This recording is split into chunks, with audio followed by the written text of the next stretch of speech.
বুঝি। আরে ভাই তুই এই অবেলা করে কে নিকে আইছত, কি হইছে?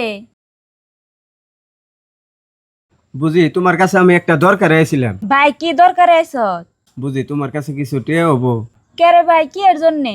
বুঝি তুমি তো জানো আব্বা 1 মাস ধরে অসুখে ঘরে বহা, আর আমারও 1 সপ্তাহ ধরে গাড়িটা নষ্ট হয়েছে।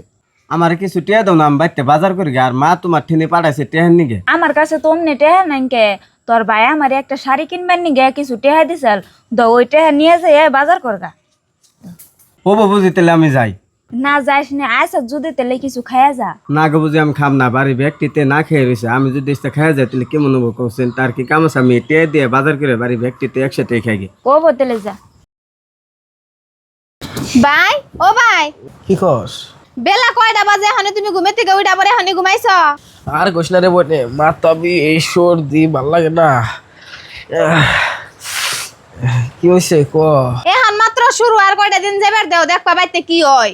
তুই এটা আবার কি কস? তোর কথা বলে আমি বুঝতাছি না, একটু ক্লিয়ার করে কসে। তুমি আর বুঝা কি করবা? তোমার বউরে তো এত টাকা পয়সা দিয়ে বড় লোক করে থুইছ। তুমি যে এত কষ্ট করে টাকা পয়সা কামাই করে আনো, তাও তোমার বউ যে সুম যা চাই তুমি লগে লগে আইনা দাও। তুমি তো তোমার বউরে কোনো কিছুর অভাব দাও না, সেই জন্য তোমার বউ টাকা পয়সার মহব্বত বুঝে না। বাপ মার বাড়িতে থেকে যে সুম যে আহে, তারে এত টুপলা টুপলা টাকা পয়সা বস্তু দিয়ে দেয়। কে রে? আমার শ্বশুর বাড়িতে কোনো কেরা আইসাল? কে রাই বাবর তোমার শালাই আইছিল? তোমার শ্বশুর বাড়ির মানুষ বলে না খেয়ে রয়েছে, তোমার বউরে কাপড় কিনবার টাকা দিছিল না, সেই টাকা দিয়ে দিছে। তোমারে যে কই একটু নিজের বুঝটা বুঝো, তা তো বুঝো না। এমনি করে জীবন চলবো না ভাই।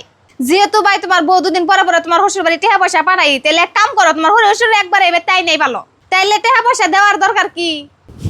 ওইছে এখন আমি কইছি দেখে এখন যাই না, ভাবির লগে নারাই বাজায় না, মাইছে শুনলে খারাপ করবো। তুই চুপ থাক। কে গো, তুমি রাত করে কোনে গেতাছ? রাত করে আর করে যামু? এতদিন যারে বিশ্বাস করে ভালোবাসে যখন যা চাইছে তাই দিছি, কোনো কিছু না করি নাই।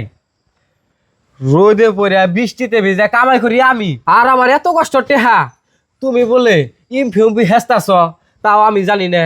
তুমি আমার এটা কেমন কথা কইতেছ? আমার বাপটা 1 মাস ধরে ঘরে পড়ে রয়েছে অসুখে, কাম কাজ কিচ্ছু করা হারতাছে না। আমার বাইরের গাড়ি 1 সপ্তাহ ধরে নষ্ট হয়ে রয়েছে, চালিয়ে হারতাছে না। ঘরে বাজার সদাই কিচ্ছু নাই, তারা না খায় রয়েছে। আমি বনে কিছু টেহা দিছি, তাই কি আমি মেলা অন্যায় করে হাল দিছি? আর তুমি কি তোমার বাপ মায়েরে দাও না? আমার বাপ মায়েরে দিছি, তাই সমস্যা কি? কি কস? আমার বাপ মারে দেয় মানে? আমার বাপ মারে আমি দিম, আমি কামাই করি, তুই কইবার কেরা? আমি তো তোমার বাপ মায়েরে কোনো সময় আমার হরি হুসুরের চোখে দেখি না। আমি তো তোমার বাপ মায়েরে নিজের মায় বাপের চোখে দেখি। তাগো শখ আল্লাহ সবকিছু পূরণ করার আমি চেষ্টা করি, তাহলে আমার বাপ মায়েরে দূরে দেখা দিয়ে সহায় করছি দেখে তাই তুমি আমার গমন করতেছো কে? তাগো শখ আল্লাহ পূরণ করার আমি চেষ্টা করি, তাহলে তুমি আমার বাপ মায়ের এত ছোট করে কথা কও কে? আর আমি তাগো মেয়ে যদি একটুকে সহায় না করারি, তাহলে আমি কি আর সন্তান হলাম তাগো? না হবো না। আমার সংসার করে খাওয়ার যদি তোর ইচ্ছা থাকে, আমার এই সংসারে থেকে তোর বাপ মায়েরে একটা কানা করিও দিবার দিম না। আর যদি তাকে দেওয়ার ইচ্ছা থাকে, তাহলে আমার এই সংসারে থাকো না কোনা, তুই আমার এই সংসার থেকে বাইরে যা। যা আমার সংসার ছেড়ে দিয়ে তোর বাপ মায়ের কামাই করে খাওয়া গা। তোর ভাই বেড়াদার নাই কামাই করে দেবো না।